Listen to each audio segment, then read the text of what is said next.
Hello दोस्तों, नमस्कार। कैसे हैं आप सब? स्वागत है आप सभी का अच्छे टिप्स यूट्यूब चैनल में। दोस्तों, आज के इस वीडियो में मैं आपको बताऊंगा किस दिशा में सिर करके सोना चाहिए। ज़्यादातर लोगों को इसके बारे में पता नहीं होता है, तो आइए आप जान लीजिए इस वीडियो के माध्यम से। छोटा सा वीडियो है, पूरा देख लीजिएगा। जीवन में सुख, समृद्धि और सकारात्मकता के लिए वास्तु के नियमों का पालन करना बहुत ज़रूरी होता है। वास्तु में दिशाओं का बहुत बड़ा महत्व बताया गया है। अगर आप वास्तु के हिसाब से सिर करके सोएंगे तो आपको बहुत सारी दिक्कतों का सामना नहीं करना पड़ेगा। आइए जानते हैं कि किस दिशा में सिर करके सोना शुभ होता है। दोस्तों, दक्षिण दिशा की ओर सिर करके सोना सबसे अच्छा होता है। इस दिशा में सिर करके सोने से नींद भी अच्छी आती है, जीवन में खुशहाली आती है। इसीलिए सोते समय दक्षिण की ओर सिर करके सोएं और उत्तर की ओर पैर करके सोएं। ऐसा सोना बहुत शुभ माना जाता है। इसके अलावा अगर आप और कौन सी दिशा में सोते हैं, अगर आप पूर्व दिशा की ओर सिर करके सोते हैं तो क्या फल आपको इसका मिलता है, आइए इसके बारे में जानते हैं। अगर आप पूर्व दिशा की ओर सिर करके सोते हैं तो भी इसे शुभ भी माना जाता है, लेकिन सबसे ज़्यादा शुभ दक्षिण दिशा की ओर सिर करके सोना माना जाता है।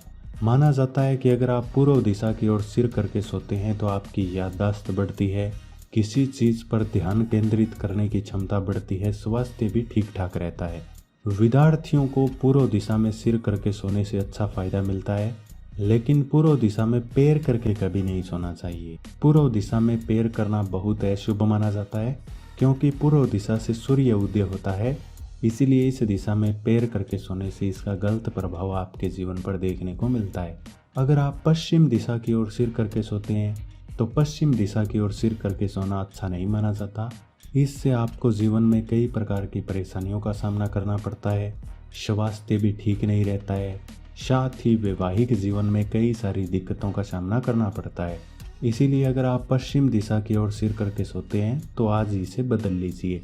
आइए दोस्तों, इसके अलावा मैं आपको कुछ अच्छी नींद लेने की टिप्स भी, जो वास्तु टिप्स है, वो बता देता हूँ।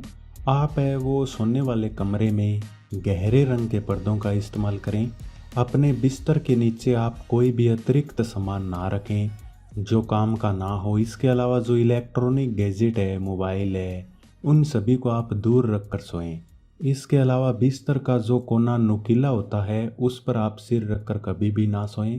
इसके अलावा जो सोने वाला कमरा है आपका, उसका रंग है वो हल्का होना चाहिए। ज़्यादा गहरे रंग का कमरा नहीं होना चाहिए, उसमें नींद लेने में दिक्कत होती है। हम आपकी जानकारी के लिए बता दें, कमरे में जितना ज़्यादा अंधेरा होगा नींद उतनी ही अच्छी आती है। इसीलिए आप रात को अंधेरा करके सोएं। इससे सारी की सारी थकान दूर हो जाती है, सारी टेंशन ख़त्म हो जाती है और नींद भरपूर आती है। अगर आप पूर्ण रूप से अंधेरा करके सोएंगे तो ऐसी 2 घंटे की नींद भी आपके लिए पर्याप्त सिद्ध होगी, शरीर को काफ़ी सारा फायदा मिलेगा। इसके अलावा आप कभी भी अपने सोने वाले जो आपका बिस्तर है उसके सामने दर्पण न लगाएं, क्योंकि यह बेचैनी पैदा करता है, जिससे नींद लेने में दिक्कत आती है। इसके अलावा आप बेहतर ऊर्जा के लिए ड्रीम कैचर या विंड चाइम जैसे सौभाग्यवर्धक फेंग शुई वस्तुएं अपने कमरे में रख सकते हैं, और इंडोर पौधों का भी आप उपयोग कर सकते हैं। ये भी नींद लेने में सहायक होते हैं, जैसे कि एलोवेरा का पौधा। अगर आपको सोते समय बुरे सपने आते हैं तो आप सोते समय अपने पैर है वो दरवाजे की ओर नए करके सोएं। ऐसा माना जाता है कि अगर आप दरवाजे की ओर पैर करके सोते हैं तो रात में बुरे सपने आते हैं। तो ये था आज का हमारा वीडियो। अगर आपको ये जानकारी काम की लगी है तो वीडियो को छोटा सा लाइक करें और चैनल को सब्सक्राइब ज़रूर कर लें। धन्यवाद।